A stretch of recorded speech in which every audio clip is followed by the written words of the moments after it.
Preciosa gema en el tabernáculo. Las tablas y barras del tabernáculo.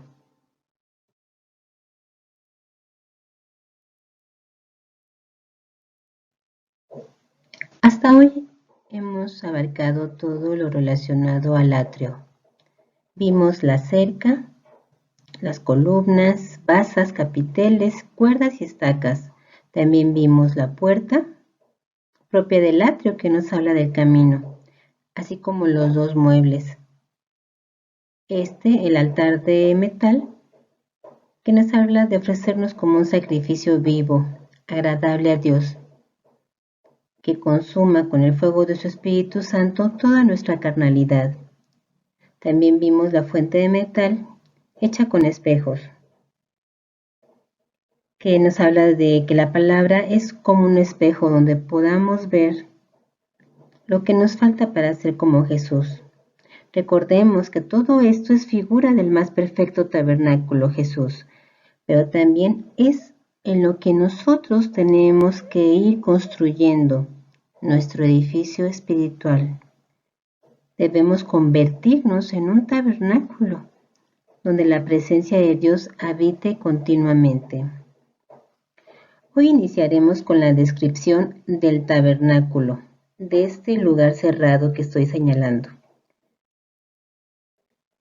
Era un lugar cubierto, que a la vista humana pues estaban ocultos los tesoros que aquí se guardaban. Así como cuando Jesús inició su ministerio presentándose de una forma muy sencilla, muchos no quisieron seguirle. Su ministerio era revelarles el reino de Dios. Solo aquellos que realmente tienen amor por conocer a Dios y hacer su voluntad buscan y atesoran la palabra de Dios. Esta imagen nos muestra la estructura del tabernáculo, como lo hemos comentado también, que estaba compuesto de dos partes. La primera, que vamos a encontrar inmediatamente pasando la cortina, encontramos el lugar santo, y más adelante había otra puerta, otro velo que nos lleva al lugar santísimo.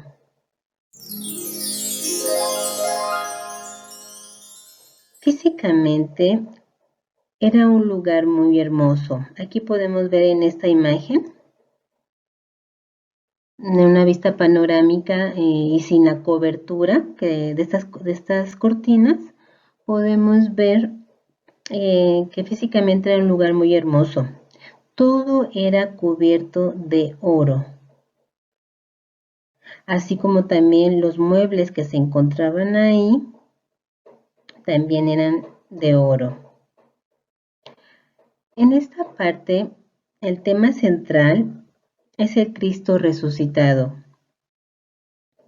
Y aquí en esta parte del atrio, nuestro tema central fue Cristo crucificado, que llevó el juicio. Recuerden que los muebles que estaban aquí eran de metal. En este tiempo solo veremos las tablas y las barras que conformaban esta estructura. ¿Sí? Las tablas son estas que están aquí de manera vertical y las barras son las que están de manera horizontal.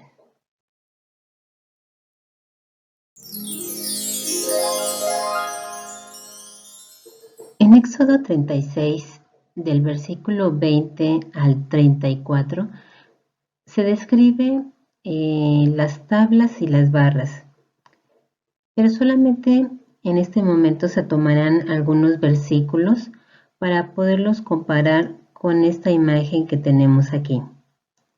Versículo 20. Además hizo las tablas para el tabernáculo de madera de sitín para estar derechas. La longitud de cada tabla de 10 codos y de codo y medio su anchura. Cada tabla tenía 2 quicios enclavijados el uno delante del otro. Así hizo todas las tablas del tabernáculo. Versículo 24. Hizo también las 40 basas de plata debajo de las 20 tablas, 2 basas debajo de la una tabla para sus 2 quicios y 2 basas debajo de la otra tabla para sus 2 quicios.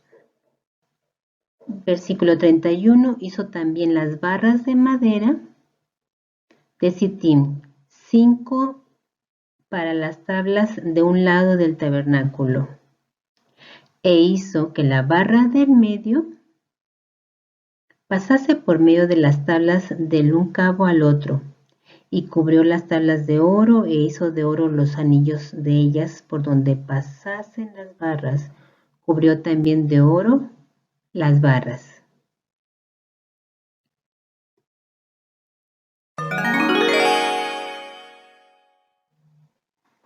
Veamos la descripción detallada de las tablas, en que estaban colocadas de manera vertical. Su número 48. Este número se forma con un 4, que nos habla del número de la tierra, y el número 12, que nos habla de gobierno. Entonces, esto significa el gobierno de la tierra o de la voluntad del hombre.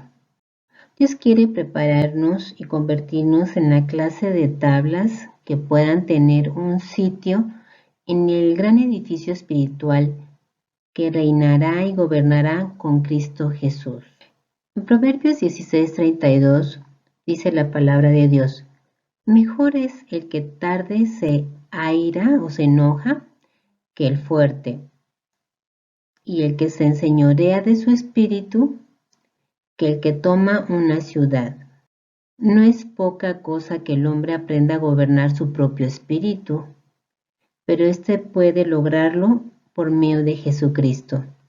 En Apocalipsis 5:10 también nos dice la palabra de Dios que nos ha hecho o hemos sido hechos para nuestro Dios reyes y sacerdotes, y reinaremos o gobernaremos sobre la tierra de nuestro corazón. La medida. Las tablas tenían 10 codos de largo. Este número 10 representa o nos habla de la ley. La ley fue una revelación del nivel divino de la justicia.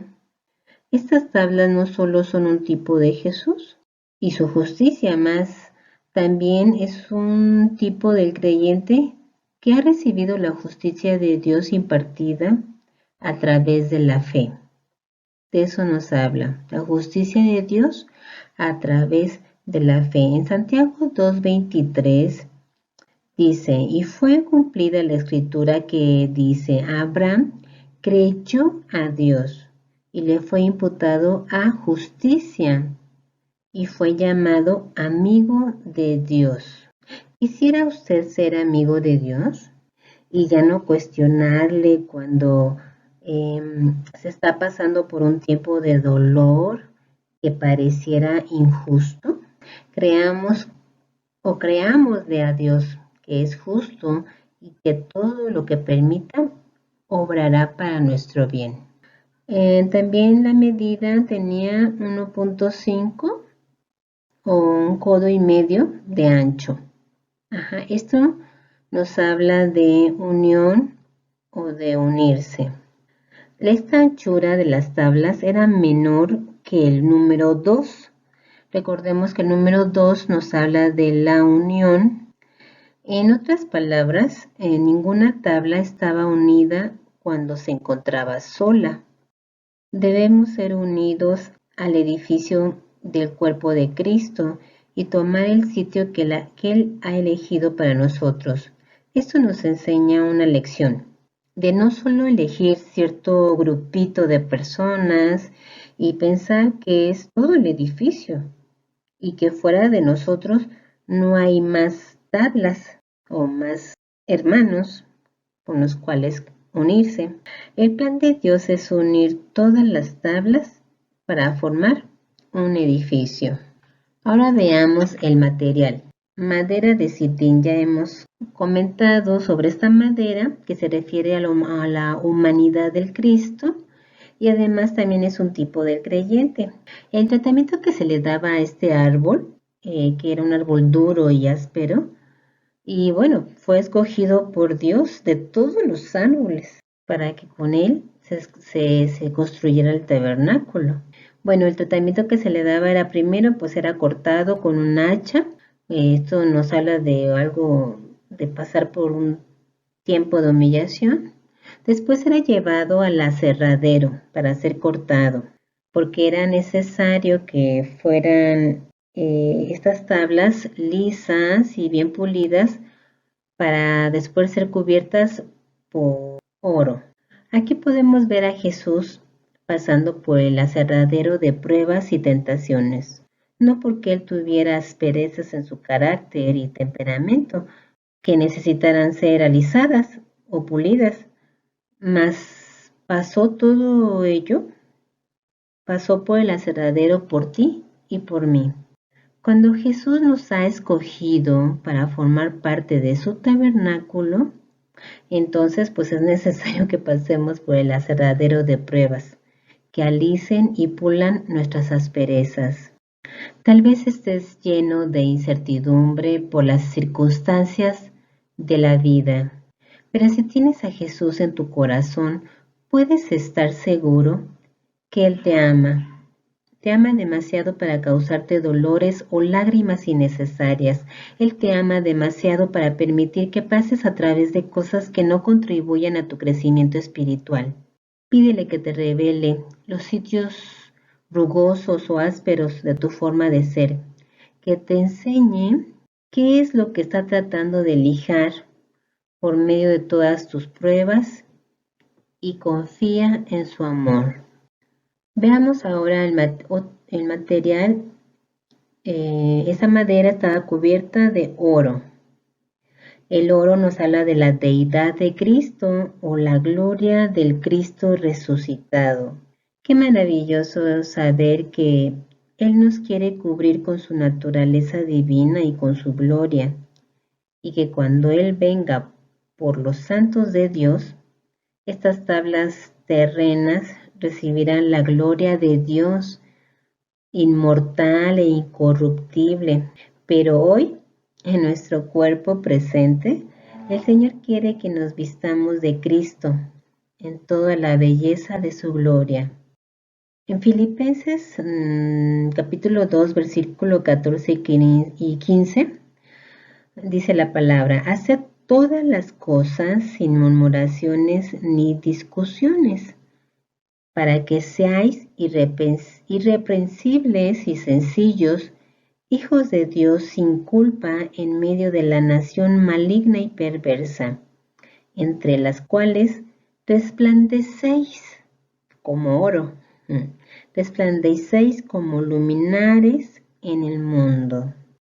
Veamos ahora la descripción de los quicios o las espigas. Cada tabla tenía 2 quicios en sus extremos para encajar sobre las basas de plata, de manera que descansando así estaban seguras de no caer. Estos quicios se comparan con las manos preciosas del Señor Jesús, que pueden proporcionarnos tanto consuelo como descanso al alma humana. En Hebreos 4:15, porque no tenemos un pontífice que no se puede compadecer de nuestras flaquezas, mas tentado en todo según nuestra semejanza, pero sin pecado. Ahora veamos las basas que eran de plata. Ya habíamos visto que la plata es un símbolo de redención por medio de Jesús, ya que este es el único precio aceptado por Dios por nuestro rescate, la preciosa sangre de Jesús. Pasemos al tema de las barras. Estas eran colocadas de manera horizontal por fuera. Estas también eran de madera de citín y también eran cubiertas de oro. Su número, bueno, eran 5 por cada lado. Deberían tener el número 5 pues nos habla del número de la gracia, que también ya lo hemos comentado. Y estas barras servían para mantener unidos a las tablas. 4 de ellas debían ponerse por fuera de las tablas, pero la quinta abarcaba todas ellas, atravesándolas por en medio, de tal manera que resultara invisible, pero de todas maneras ahí estaba cumpliendo con su propósito de mantener las tablas juntas.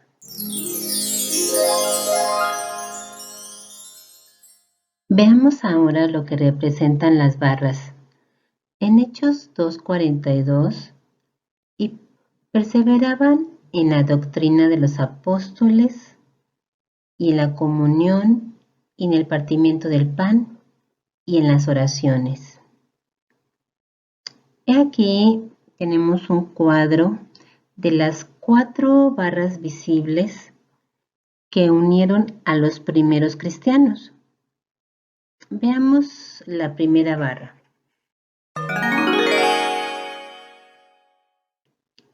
Perseverancia en la doctrina de los apóstoles. Esta es la primera barra visible.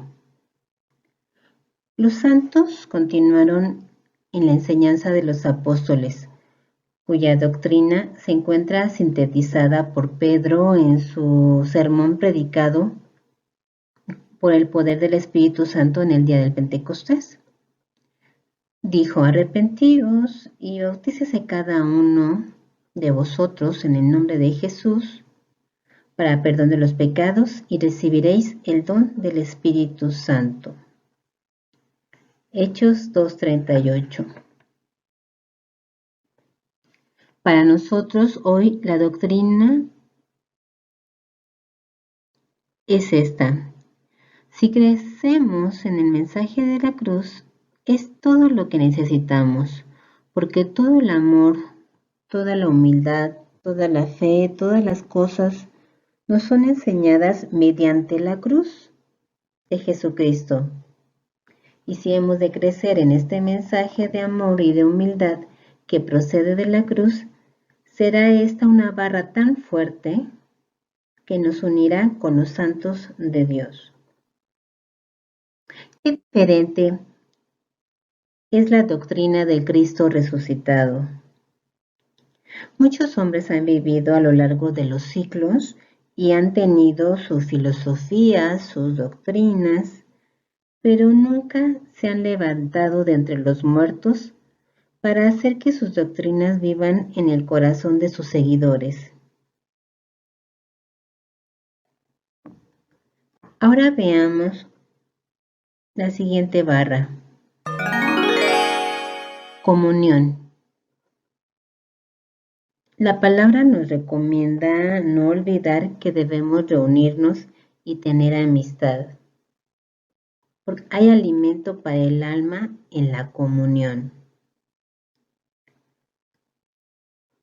Esta es una de las barras que Dios quiere que usemos y que Él usa para mantener a los creyentes unidos en este mundo presente, siendo una prueba pequeña por anticipado de lo que será cuando lleguemos a la gloria, porque allí no estará el diablo tratando eternamente de romper esta barra de amistad y compañerismo.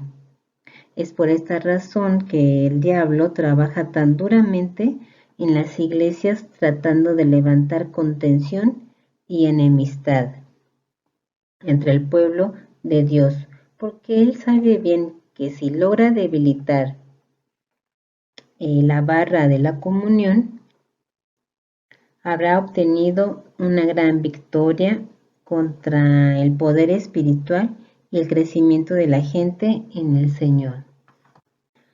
Hoy la iglesia tiene un reto más para estar unida por el distanciamiento que nos establecieron por la pandemia.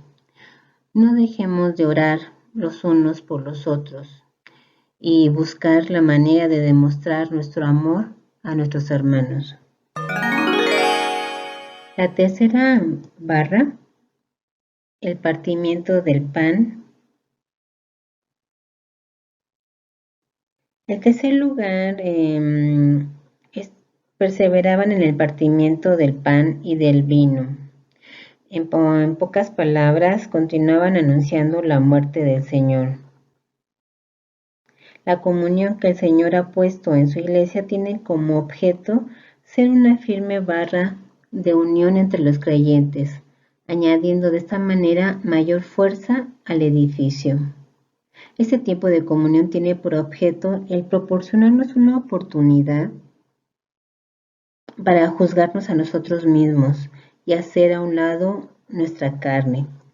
Si estuviéramos ocupados juzgándonos a nosotros mismos en lugar de juzgar a otras personas, ¿cuánto más efectivamente serviría la barra de la comunión para establecer mayor unidad y armonía en el edificio del Señor?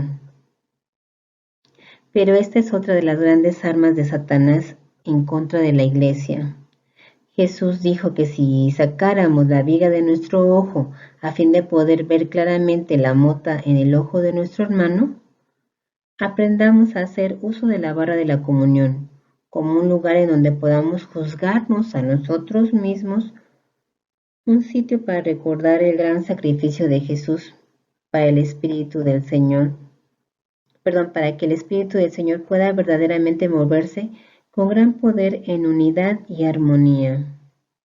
Cuando un ejército está unido, se convierte en terrible amenaza para el enemigo, pero cuando está desunido, es derrotado con facilidad. Así es también con el gran ejército del Señor.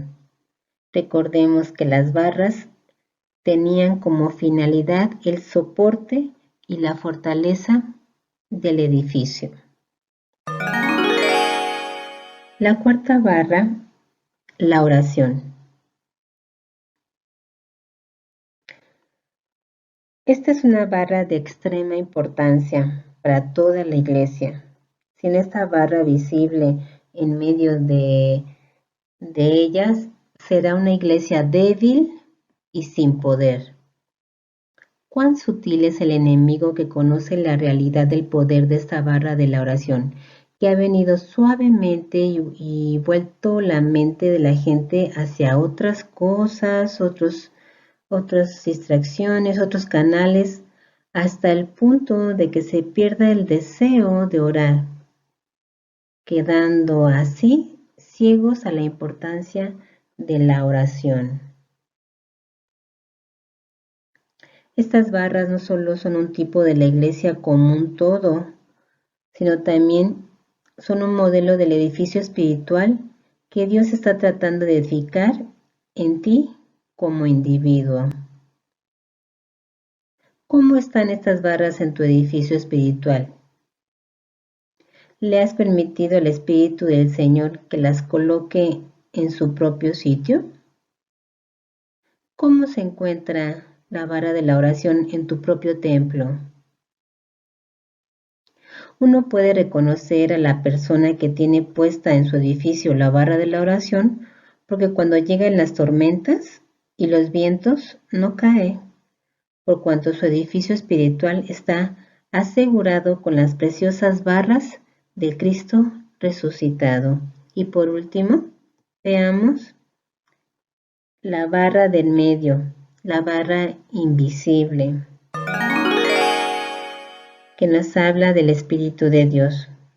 La quinta barra pasaba entre la mitad de todas las tablas, es decir, era una barra que permanecía fuera de la vista, atravesando cada tabla y formando la gran barra de poder que mantenía juntas a todas las tablas.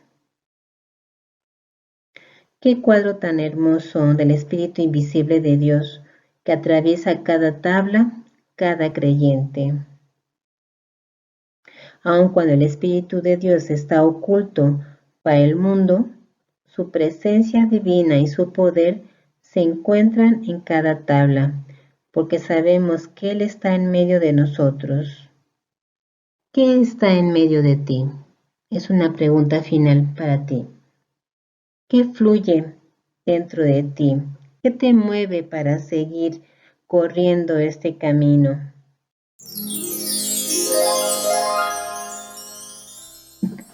Sigamos juntos y unidos, perseverando en esta doctrina, en este mensaje tan precioso de la esposa.